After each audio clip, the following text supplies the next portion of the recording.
Hi കൂട്ടുകാരെ, homely ഫുഡിലേക്ക് എല്ലാവർക്കും സ്വാഗതം. ഇന്ന് ഞാൻ എന്നത്തെയും പോലെ അരി അടുപ്പത്ത് കഴുകിയിട്ടിട്ടുണ്ട്. ചോറായിക്കൊണ്ടിരിക്കുന്നു. കറി ഉണ്ടാക്കാൻ നോക്കുകയാണ്. ചെറുപയർ അടുപ്പത്ത് വെച്ചിട്ടുണ്ട്. ഇന്ന് മത്തനും ചെറുപയറും കൂട്ടിയിട്ട് ഒരു എരിശ്ശേരി ഉണ്ടാക്കാമെന്ന് വിചാരിച്ചു. എരിശ്ശേരിക്ക് വൻപയറാണ് ഉത്തമം. എൻ്റെ കയ്യിൽ ചെറുപയറേ ഉള്ളൂ, അതുകൊണ്ട് ഞാൻ ചെറുപയർ എടുത്തിട്ടുണ്ട്. ചെറുപയർ ചെറുതായിട്ടൊന്ന് വെന്തിട്ടുണ്ട്. മത്തനും ഒരു ചെറിയ കഷ്ണം, ഒരു വലിയ തക്കാളിൻ്റെ 1/4 ഭാഗം, പിന്നെ 2 കറിവേപ്പില ഇതൊന്ന് ഇതിലിട്ട് കൊടുക്കുന്നുണ്ട്.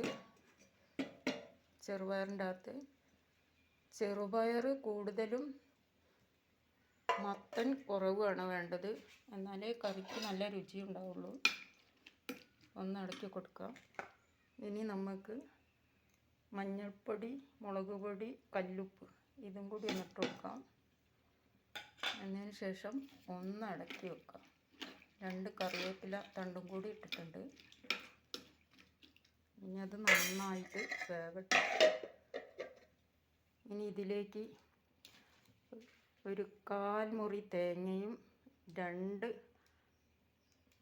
ചെറിയ ഉള്ളിയും 1 നുള്ളു ജീരകവും 2 പച്ചമുളകും കൂട്ടിയിട്ട് നന്നായിട്ട് അരച്ചെടുക്കാം. നന്നായിട്ട് അരയണ്ട, ഒരു പകുതി അരവ് മതി. എരിശ്ശേരിക്ക് അതാണ് രുചി. അരച്ചെടുത്തിട്ട് നന്നായിട്ട് അതിലൊഴിച്ച് ഇളക്കി ഒരു വറവും കൂടി ഇട്ട് കഴിഞ്ഞാൽ നല്ല കറിയായി. വറവിടുന്ന സമയത്ത് തേങ്ങ ചിരകിയത്, 2 വറ്റൽമുളക്, കടുക്, 2 ഉഴുന്ന്, കറിവേപ്പില ഇതൊക്കെ കൂട്ടിയിട്ട് നന്നായിട്ട് വറവിട്ട് കഴിഞ്ഞാൽ അടിപൊളി എരിശ്ശേരിയായി കേട്ടോ. ഒരു പപ്പടം കാച്ചിയതും കൂടി ഉണ്ടെങ്കിൽ നല്ല ഊണായി. ചോറ് വെന്തും കൊണ്ടിരിക്കുകയാണ്. അപ്പം വെള്ളം വെച്ച സമയത്ത് കൃഷ്ണാർപ്പണമസ്തുക്കെ പറഞ്ഞ് വെള്ളം വെച്ചിട്ടുണ്ട്. ചോറ് കറിയൊക്കെ ആയിക്കൊണ്ടിരിക്കുകയാണ്. ഇന്ന് മുരിങ്ങയില ഇട്ടിട്ട് ഒരു തോരനും വെക്കാമെന്ന് വിചാരിച്ചു. മുരിങ്ങയില തോരനും എരിശ്ശേരിയും പപ്പടവും ഉണ്ടെങ്കിൽ നല്ല ഊണായല്ലോ.